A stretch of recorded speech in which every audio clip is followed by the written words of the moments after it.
1993 సంవత్సరంలో ఒకరోజు ఉదయం నలుగురు ఇన్వెస్టిగేషన్ ఆఫీసర్స్ మైకేల్ జాక్సన్ ఇంటికి వచ్చారు. రాత్రి అంతా స్ట్రెస్ వల్ల నిద్ర లేక టైట్గా ఉన్న జాక్సన్ని హాల్లోకి పిలిపించి ఒక స్టూల్ పైన నిల్చోమని చెప్పి తన బట్టలు విప్పమని అండర్వేర్తో సహా మొత్తం విప్పించారు. జాక్సన్ని తన అంగాన్ని పట్టుకొని పైకెత్తమని చెప్పి క్లోజప్లో 20 నిమిషాల పాటు తన ఒళ్ళంతా ఫొటోస్ తీస్తూనే ఉన్నారు. ఎంతో దీనంగా మైకేల్ జాక్సన్ ప్లీజ్ దయచేసి ఇంకా ఆపండి అని ఎంత బతిమలాడినా అలా ఫొటోస్ తీస్తూనే ఉన్నారు. ఆ రోజే మైకేల్ జాక్సన్ మానసికంగా చచ్చిపోయాడు. పాప్ రాజుగా ప్రపంచం మొత్తం చాలామంది అయిన మైకేల్ జాక్సన్ జీవితంలో ఒక విజేత లేదా పరాజితుడా? జాక్సన్ తన ఫేస్కి ప్లాస్టిక్ సర్జరీలు నిజంగా చేయించుకున్నాడా? చిన్నపిల్లలతో శృంగారం చేశాడా? ఎక్కువ కాలం బ్రతకాలన్న కోరికతో వయసు పెరగకుండా ఉండడానికి రోజు హైపర్ బ్యారిక్ ఆక్సిజన్ క్యాబిన్లో నిద్రపోయేవాడా? మైకేల్ జాక్సన్ అసలు మగాడైనా లేదా గేనా? ఇంకా ఇలా తనపైన ఉన్న ఎన్నో కాంట్రవర్సీస్ అన్నిటికీ ఈరోజు నేను మీకు సమాధానం చెప్పబోతున్నాను. జాక్సన్ మంచివాడు చెడ్డవాడు అని ఎటువంటి ఆలోచన మైండ్లో పెట్టుకోకుండా బ్లాంక్ మైండ్తో ఈ వీడియో చూడండి. తను ఎంత గొప్పవాడో మీకు తెలుస్తుంది. ప్రపంచం మొత్తంలో ఎక్కువగా ఫేమస్ పర్సన్ ఎవరు అని అడిగితే ఆ లిస్టులో మొట్టమొదటి పేరు మైకేల్ జాక్సన్ ఉంటుంది. అంతటి ఫేమస్ పర్సనల్ లైఫ్ అంతటిని ఈరోజు నేను మీకు చూపించబోతున్నాను. మరి ఇంకెందుకు ఆలస్యం, let us start our episode. Hi everyone, this is Vikramaditya and welcome to my channel. ఇండియానాలో ఆగస్ట్ 29, 1958న మైకేల్ జాక్సన్ పుట్టాడు. తన తండ్రి స్టీల్ ఇండస్ట్రీలో పనిచేసేవాడు. తల్లి హౌస్ వైఫ్. తల్లి పేరు లీసా, తండ్రి పేరు జోయ్. లీసా దంపతులకి 9 మంది పిల్లలు పుట్టారు. వారిలో ఒక అబ్బాయి పుట్టగానే చనిపోయాడు. ఇక మిగిలింది 3 అమ్మాయిలు 5 అబ్బాయిలు. జాక్సన్ ఈ 9 మందిలో 7వ సంతానం. అందరికన్నా చిన్నవాడు. జాక్సన్ తండ్రి చాలా వైలెంట్. ఒకసారి జాక్సన్ వాళ్ళ అన్నయ్య తన ఫాదర్ గిటార్ని ప్లే చేస్తుంటే ఒక స్ట్రింగ్ తెగిపోయింది. అది తెలిసిన తన తండ్రి అతన్ని బెల్ట్తో చితకబాదాడు. కానీ తన పిల్లల్లో మ్యూజిక్ టాలెంట్ ఉందని గమనించి తన 5 పిల్లల్ని కలిపి జాక్సన్ 5 అనే పేరుతో ఒక రాక్ బ్యాండ్ని ఫామ్ చేశాడు. ఆ 5లో చిన్నవాడు మైకేల్ జాక్సన్. అప్పటికి జాక్సన్కి 5 సంవత్సరాలు మాత్రమే. ఇంకా పసితనం కూడా పోలేదు. కానీ ఈ 5 పిల్లల్లో జాక్సన్లో మాత్రం అందరికన్నా ఎక్కువ టాలెంట్ ఉందని తన తల్లిదండ్రులు చాలా గట్టిగా నమ్మారు. తనకి 5 సంవత్సరాల వయసు ఉన్నప్పుడే స్కూల్లో జరిగిన మ్యూజిక్ కాంపిటీషన్లో జాక్సన్ 5 రాక్ బ్యాండ్కి ఫస్ట్ ప్రైజ్ వచ్చింది. వాళ్ళ టాలెంట్ చూసి అందరూ ఆశ్చర్యపోయారు. ఇక వీళ్ళు డిఫరెంట్ అకేషన్స్ అండ్ ప్లేసెస్లో షోస్ ఇవ్వడం మొదలుపెట్టారు. వారు ఎక్కడ షో చేసినా అది సూపర్ హిట్. జాక్సన్ కుటుంబానికి డబ్బులు రావడం మొదలైంది.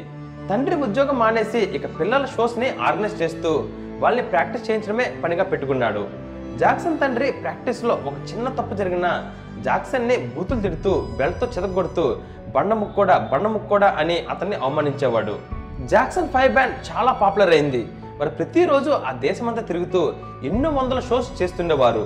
అప్పుడు జాక్సన్ వయసు 8 సంవత్సరాలు మాత్రమే. జాక్సన్కి పిల్లలతో కలిసి ఆడుకోవాలని ఉండేది. కానీ తన తండ్రి ఏ ఒక్కరోజు జాక్సన్ని ఆడుకునిచ్చేవాడు కాదు. తన తండ్రి 4 అన్నలు పక్కనే ఉన్నా ఎప్పుడు ఒంటరితనమే అతనికి స్నేహితుడయింది. తన తండ్రి షోస్ని బుక్ చేసి డబ్బులు లెక్కపెట్టుకోవడం, అన్నలు షోస్ చేయడానికి దేశమంతా వ్యాన్లో తిరుగుతూ అలా వేరే ఊరు వెళ్ళినప్పుడు ఒక్కోసారి జాక్సన్ తన అన్నల్లో ఎవరో ఒక రూమ్ని షేర్ చేసుకోవాల్సి వచ్చేది. అప్పుడు జాక్సన్ అన్న ఆ ట్రిప్స్లో శృంగారం కోసం అమ్మాయిల్ని తన గదికి తీసుకొచ్చి జాక్సన్ని ఎట్టి పరిస్థితుల్లో కళ్ళు తెరవద్దు అని చెప్పి తన అన్న ఆ అమ్మాయితో శృంగారం చేసేవాడు. జాక్సన్ కళ్ళు మూసుకొని ఉన్న తన చెవులకి అన్ని వినిపించేవి. పిల్లలతో హాయిగా ఆడుకోవాల్సిన పసి వయసులో తండ్రి వైలెన్స్ అండ్ అన్న శృంగారాల మధ్య ఒంటరిగా బతకడం జాక్సన్ మొదలుపెట్టాడు. అతనికి 9 ఏళ్ల వయసు వచ్చేసరికి మొటౌన్ అనే ఒక పెద్ద మ్యూజిక్ కంపెనీతో కాంట్రాక్ట్ తీసుకొని 1968లో జాక్సన్ 5 బ్యాండ్ నుండి మొదటి ఆల్బమ్ బయటకు వచ్చింది. దాని పేరే బిగ్ బాయ్. జాక్సన్కి పూర్తిగా నడవడం, పూర్తిగా ఇంగ్లీష్ మాట్లాడడం నేర్చుకోవడానికి పట్టే 10 ఏళ్ల వయసులోనే బిగ్ బాయ్ హిట్ అవడం వల్ల వరల్డ్ ఫేమస్ అయిపోయాడు. జాక్సన్ అప్పటి వరకు ఉన్న పెద్ద మ్యూజిక్ స్టార్స్ యొక్క షోస్ని ఎక్కువగా చూసి వాళ్ళ స్మైల్, డ్యాన్స్, మ్యూజిక్, పెర్ఫార్మెన్స్ని బాగా అర్థం చేసుకొని దాన్ని ఎన్నో రెట్లు ఇంప్రవైజ్ చేసి జాక్సన్ 5 బ్యాండ్లో సెంటర్ ఆఫ్ అట్రాక్షన్గా అయ్యేవాడు. 10 ఏళ్ల వయసులోనే రాక్ స్టార్ అయ్యాడు. అప్పటి వరకు ఒక చిన్న డబుల్ బెడ్రూమ్ ఫ్లాట్లో బతికే జాక్సన్ ఫ్యామిలీ లాస్ ఏంజల్స్లో ఒక పెద్ద ఇంటికి షిఫ్ట్ అయ్యారు. ఇక జాక్సన్ వయసుతో పాటు పాపులారిటీ, మనీ, టాలెంట్, క్రియేటివిటీ పెరుగుతూ వచ్చింది. 1975 అంటే జాక్సన్కి 18 ఏళ్ల వయసు వచ్చేసరికి ఎపిక్ అనే ఒక పెద్ద మ్యూజిక్ కంపెనీతో టైఅప్ అయ్యి జాక్సన్ 5 వారు ఆల్బమ్స్ని రిలీజ్ చేయడం మొదలుపెట్టారు.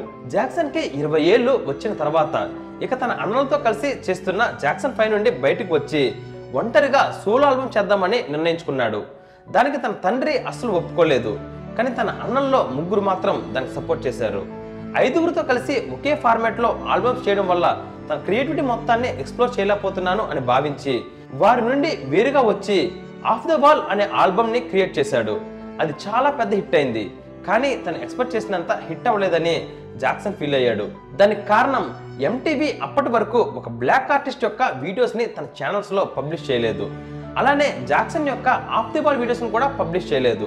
దానికి అతడు ఎంతో కుంగిపోయాడు. తన స్కిన్ కలర్ వల్లే తను అనుకున్నంత ఎత్తుకు ఎదగలేకపోతున్నాను అని బాధపడ్డాడు. అదే సంవత్సరంలో ఒక డాన్స్ స్టెప్ ప్రాక్టీస్ చేస్తున్నప్పుడు జాక్సన్ కింద పడి తన ముక్కుకి దెబ్బ తగిలి ముక్కులోని ఎముక విరిగిపోయింది. అప్పుడే మొట్టమొదటిసారిగా తన ముక్కుకి ప్లాస్టిక్ సర్జరీ చేయించుకున్నాడు. కానీ అది సెట్ అవ్వలేదు. అందుకే 2 సంవత్సరాల తర్వాత మళ్ళీ సర్జరీ చేయించుకున్నాడు. జాక్సన్ థ్రిల్లర్ అనే ఒక ఆల్బమ్ని క్రియేట్ చేశాడు. చరిత్ర మొత్తంలో అంతటి హిట్ మ్యూజిక్ ఆల్బమ్ ఇంకొకటి లేదు. థ్రిల్లర్ అనే ఆల్బమే ఇప్పటి వరకు చరిత్రలో ఎక్కువగా అమ్ముడుపోయిన ఆల్బమ్. బిల్బోర్డ్ చార్ట్లో వరుసగా 37 వారాల పాటు టాప్లో ఉన్న ఒకే ఒక ఆల్బమ్ థ్రిల్లర్. ఇప్పటి వరకు దాదాపు 66 మిలియన్ కాపీస్ థ్రిల్లర్ ఆల్బమ్స్ అమ్ముడుపోయాయి. ఏ ఎంటీవీ అయితే బ్లాక్ వాల్ వీడియోస్ని పబ్లిష్ చేయనని చెప్పిందో అదే ఎంటీవీ థ్రిల్లర్ ఆల్బమ్ని తన ఛానల్లో పబ్లిష్ చేసుకొని ఎంటీవీ ప్రపంచవ్యాప్తంగా పాపులర్ అయింది. ఎంటీవీ ఈ రోజు ఇంత పాపులర్ అవడానికి కారణం మైకేల్ జాక్సనే. విజయం అంటే ఇదే కదా ఫ్రెండ్స్. ఒక మోస్ట్ ఇంట్రెస్టింగ్ కథ చదివితే చాలు అది ఒక మనిషి జీవితాన్నే మార్చేస్తుందంటే మీరు నమ్ముతారా? కేవలం ఆ కథ మీ పిల్లలకి చదివి వినిపిస్తే చాలు వాళ్ళ జీవితానికి కావాల్సిన విలువలు నేర్చుకుంటారు అంటే మీరు నమ్ముతారా? మీరు జీవితంలో అనుభవిస్తున్నా లేక రాబోతున్నా ఎలాంటి సమస్యకైనా పరిష్కారం ఒక కథ చదివితే చాలు మీకు దొరుకుతుంది అంటే మీరు నమ్ముతారా? Yes, it's possible only with the greatest epic ever told in the history of mankind. It's the Mahabharata. ఈ కథ ఒక సూపర్ హిట్ మూవీ కన్నా 100 రెట్లు గొప్పగా ఉంటుంది. It's a challenge. విక్రమాదిత్య మాటలో రాసిన మహాభారతం పూర్తి కథ 2 భాగాలలో పుస్తకం ఇంకా ఈబుక్ రూపంలో అమెజాన్ ఇంకా 43 ఆన్లైన్ స్టోర్స్లో దొరుకుతుంది. ఈ పుస్తకం ప్రపంచవ్యాప్తంగా 54 భాషల్లో దొరుకుతుంది. లింక్స్ ఈ వీడియో కింద డిస్క్రిప్షన్లో ఇచ్చాను. వెంటనే ఆర్డర్ చేయండి. ఎందుకంటే ఇది కేవలం ఒక పుస్తకం మాత్రమే కాదు, ఇది నీ జీవితానికి కావాల్సిన గ్రంథాలయం. 1983లో జాక్సన్ బిల్లీ జీన్ అనే సాంగ్కి ఒక స్టేజ్ పెర్ఫార్మెన్స్లో మొట్టమొదటిసారిగా మూన్ వాక్ చేశాడు. ఆ ఒక్క మూన్ వాక్తోనే జాక్సన్ పాపులారిటీ 10 రెట్లు పెరిగిపోయింది. అయితే మూన్ వాక్ని కనిపెట్టింది మైకేల్ జాక్సన్ కాదు. దానికి 30 సంవత్సరాల ముందే బిల్లీ బేలీ అనే వ్యక్తి మొట్టమొదటిసారిగా మూన్ వాక్ లాంటి స్టెప్ వేశాడు. ఆ తర్వాత చాలా మంది అలాంటి స్టెప్స్ని ట్రై చేశారు. కానీ పెర్ఫెక్ట్ మూన్ వాక్ మాత్రం మైకేల్ జాక్సన్ మాత్రమే చేశాడు. ఒక్క మాట మాత్రం ఖచ్చితంగా చెప్పగలను, ఇప్పటి వరకు కొన్ని వేల మంది మూన్ వాక్ స్టెప్ని ట్రై చేశారు. అందులో మహా అయితే 100 మంది మైకేల్ జాక్సన్కి దగ్గరగా చేశారు. కానీ మైకేల్ జాక్సన్ కన్నా గొప్పగా మూన్ వాక్ని చేసిన వాడు ఇప్పటి వరకు పుట్టలేదు, ఇకపైన పుట్టలేడు. అది మైకేల్ జాక్సన్ మాత్రమే ఉన్న సొత్తు. అదే సంవత్సరంలో జాక్సన్ పెప్సీ కంపెనీకి $5 మిలియన్ ప్రమోషనల్ డీల్కి సైన్ చేశాడు. దానికోసం ఒక వీడియోని షూట్ చేస్తున్నప్పుడు అనుకోకుండా జాక్సన్ తలకు రాసిన హెయిర్ జెల్కి నిప్పంటుకుంది. అది గమనించని జాక్సన్ డాన్స్ చేస్తూనే ఉన్నాడు. వెంటనే చుట్టుపక్కల ఉన్న వాళ్ళు వచ్చి తన తలకంటుకున్న నిప్పుని ఆర్పారు. కానీ అప్పటికే జాక్సన్ తలకి 2nd డిగ్రీ బర్న్స్ అయ్యాయి. జాక్సన్ హాస్పిటల్లో జాయిన్ అయ్యాడు. కోలుకోవడానికి చాలా నెల పెట్టింది. కానీ జాక్సన్ పాపులారిటీ మాత్రం కొంచెం కూడా తగ్గలేదు. ఆ కాలంలోనే జాక్సన్ పెయిన్ని, స్ట్రెస్ని తట్టుకోవడం కోసం మందు, డ్రగ్స్ తీసుకోవడం మొదలుపెట్టాడు. అదే సంవత్సరంలో జాక్సన్కి విటిలాగో అనే ఒక రోగం వచ్చింది. దానివల్ల స్కిన్లోని తెల్లతెల్లని మచ్చలు ఫామ్ అయ్యి అవి పెద్దవుతూ ఉంటాయి. దాన్ని కవర్ చేయడం కోసం చేసిన ట్రీట్మెంట్ వల్లే స్కిన్ బ్లీచ్ అయ్యి వైట్ అయింది. అంతేగాని జాక్సన్ తన స్కిన్ కోసం ఒక్క ప్లాస్టిక్ సర్జరీ కూడా చేయించుకోలేదు. థ్రిల్లర్ ఆల్బమ్ రిలీజ్ అయిన 5 సంవత్సరాల తర్వాత అంటే 1987లో తన తర్వాత ఆల్బమ్ బ్యాడ్ని రిలీజ్ చేశాడు. అది కూడా చాలా పెద్ద హిట్ అయింది. దానితో జాక్సన్కి ఇక తిరుగులేదు అని నిరూపించబడింది. జాక్సన్కి ఏం కాలేదు, అతనికి ఏం కాదు అని ప్రజలు అనుకొని అతని ఇన్స్పిరేషన్గా తీసుకొని కోట్లాది మంది పాప్ సంగీతం వైపు మక్కువ చూపించారు. బ్యాడ్ ఆల్బమ్ తర్వాత జాక్సన్ పాపులారిటీ ఆల్మోస్ట్ డబుల్ అయింది. ఆ తర్వాత 1988లో 160 కోట్ల రూపాయలు పెట్టి 2700 ఎకరాల స్థలాన్ని కొన్నాడు. ఆ స్థలానికి నెవర్ల్యాండ్ అనే పేరు పెట్టాడు. ఒకే సంవత్సరంలో ఆ స్థలంలో children's park, amusement park, different rides, 300 members seating ఉన్న ఒక సినిమా హాల్, జూ, ఒక స్టీమ్ ట్రైన్, గో కార్టింగ్ ఇలా అన్ని కట్టించుకున్నాడు. ప్రస్తుతం దాని మొత్తం విలువ 700 కోట్ల రూపాయలు. అంత ఖర్చు పెట్టి నెవర్ల్యాండ్ని ఎందుకు కట్టించాడో తెలుసా? తన చిన్నప్పుడు మిస్ అయిన బాల్యాన్ని ఇప్పుడైనా అనుభవిద్దామని. తన చిన్నపిల్లలతో కలిసి ఆడుకోవాలనే కోరిక ఇప్పుడైనా తీర్చుకుందామని. అలానే తను అనుకున్నట్టే ఎవరైతే నిస్సహాయ పిల్లలు, పేద పిల్లలు ఉంటారో వాళ్ళకి అక్కడే ఫ్రీ ఎంట్రీ పెట్టి తను ఎక్కువసేపు పిల్లలతో ఆడుకునేవాడు. తనకి 32 సంవత్సరాల వయసు వచ్చేంత వరకు కనీసం గర్ల్ ఫ్రెండ్ కూడా లేదు. అదే సమయంలో ఒక పెద్ద సింగర్ కూతురైన లీసా మేరీతో ప్రేమ మొదలైంది. ఆ సమయంలోనే తన మీద వివిధ రూమర్స్ రావడం మొదలైంది. లైక్ తనకి వయసు పెరగకుండా ఉండడానికి హైపర్బారిక్ ఆక్సిజన్ ఛాంబర్లో పడుకునేవాడని, అప్పట్లో ఫేమస్ అయిన ఎలిఫెంట్ మ్యాన్ అనే మనిషి యొక్క ఎముకల్ని కొన్నాడని, ఎన్నోసార్లు తను ప్లాస్టిక్ సర్జరీ చేయించుకున్నాడని, తను మగాడే కాదు గే అని, ఇలా ఎన్నో పుకార్లు రోజు హెడ్లైన్స్లో వచ్చేవి. ఆ పుకార్లేవి నిజం కాదు, కానీ జాక్సన్కి ప్రతిరోజు వార్తల్లో ఉండే ఇష్టం. అందుకనే ఏ ఒక్క రూమర్కి అది తప్పు అని మీడియా ముందుకు వచ్చి చెప్పలేదు. ఇక జర్నలిస్ట్స్ అందరూ రెచ్చిపోయారు, ఎన్నో కథలు రాయడం మొదలుపెట్టారు. అదే తన కొంప ముంచింది. ఆ తర్వాత సంవత్సరంలోనే తన జీవితంలో ఎప్పటి కొలుకులని దెబ్బ తగిలింది. అదే జాక్సన్ ఫ్యామిలీ డాక్టర్ యొక్క 13 సంవత్సరాల కొడుకు జార్డన్ని లైంగిక వేధింపులకి గురి చేస్తున్నాడన్న కేసు. జార్డన్ తండ్రే ఆ కేసు పెట్టాడు. ఆ కేసులో జాక్సన్ ఆ కుర్రాడిని లైంగికంగా వేధించాడని, జాక్సన్ బట్టలు లేకుండా ఆ పిల్లోడిని తనతో పడుకోమన్నాడని, జాక్సన్ ఒంట్లోని ఏ ప్రదేశంలో ఎలా ఉంటుందో మచ్చలు గుర్తులతో పాటు ఆ కుర్రాడు ఆఫీసర్స్కి చెప్పాడు. ఆ విషయం నిర్ధారించుకోవడం కోసమే ఈ వీడియో మొదట్లో నేను చెప్పిన సంఘటన జరిగింది. కానీ ఆ కుర్రాడు చెప్పిన గుర్తులకి జాక్సన్ శరీరంలోని గుర్తులకి అసలు మ్యాచ్ అవ్వలేదు. కోర్టులో ఆ కేసు నడుస్తున్నప్పుడే, పూర్తి హీరింగ్ రాకముందే కేసు ఆగిపోయింది. తన మీద నేరారోపణ రుజువు కాలేదు. ఆ సమయంలోనే ఎమోషనల్ అండ్ మెంటల్ సపోర్ట్ కోసం జాక్సన్ లీసాకి దగ్గరయ్యాడు. 1990లో లీసాకి జాక్సన్కి సీక్రెట్గా పెళ్ళయిందన్న విషయం జాక్సన్ అనౌన్స్ చేశాడు. వాళ్ళకి పెళ్ళయి అప్పటికే 20 నెలలు అయి ఉంటుందని చాలామంది అనుకున్నారు. కానీ వారిద్దరి రిలేషన్ ఎక్కువ కాలం కంటిన్యూ కాలేదు. కేవలం 2 సంవత్సరాల్లోనే వాళ్ళు డైవర్స్ తీసుకున్నారు. తరువాత 1996లో తన చిన్ననాటి స్నేహితురాలైన డెబ్బీని జాక్సన్ పెళ్లి చేసుకున్నాడు. డెబ్బీతో 3 సంవత్సరాల్లో 2 పిల్లల్ని కన్నాడు. మొదటి అబ్బాయి పేరు ప్రిన్స్, అమ్మాయి పేరు ప్యారిస్ జాక్సన్. 1999లో ఆమెతో కూడా డైవర్స్ అయింది. ఇక తనకి పెళ్లి చేసుకోవడం ఇష్టం లేదు. కానీ తనకి ఇంకా పిల్లలు కావాలి అనుకొని అద్దె గర్భం ద్వారా తన స్పెర్మ్తోనే ఒక మగబిడ్డని కన్నాడు. ఆ అబ్బాయి పేరు బ్లాంకెట్. కానీ ఆ బిడ్డ యొక్క తల్లి ఎవరో ఎవరికి తెలియదు. హ్యాపీగా ముగ్గురిని పెంచుకుంటూ మ్యూజిక్ ఆల్బమ్స్ చేసుకుంటూ జాక్సన్ జీవితాన్ని గడిపిస్తున్నాడు.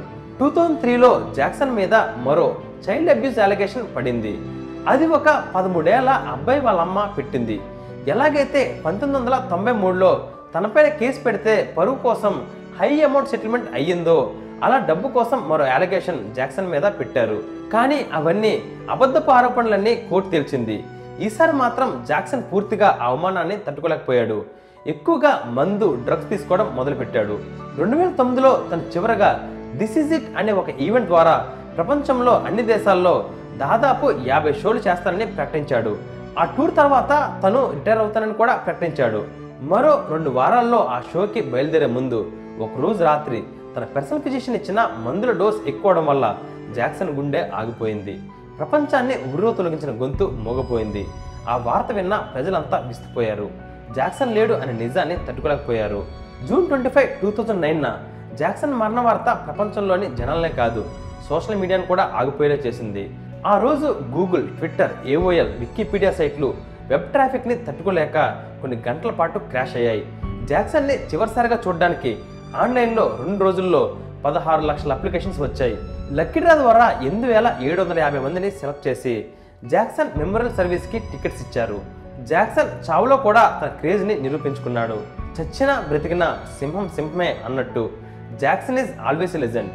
నేను జాక్సన్ గురించి పూర్తిగా స్టడీ చేస్తున్నప్పుడు తెలిసిన విషయం ఏంటంటే, ఈ ప్రపంచంలో జాక్సన్ కన్నా మంచి మనిషి, అమాయకత్వం, పసి హృదయం ఉన్న వ్యక్తి, తన జీవితంలో $300 మిలియన్ కన్నా ఎక్కువ చారిటీ ఇచ్చిన గొప్ప మానవతావాది మరొకరు ఉండరు అని అనిపించింది.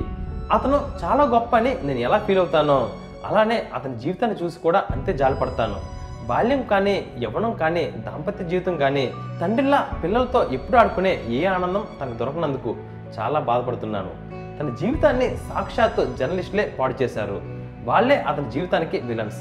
తనకంటూ ఒక పర్సనల్ లైఫ్ కానీ, పర్సనల్ స్పేస్ని కానీ ఎవరూ ఇవ్వలేదు.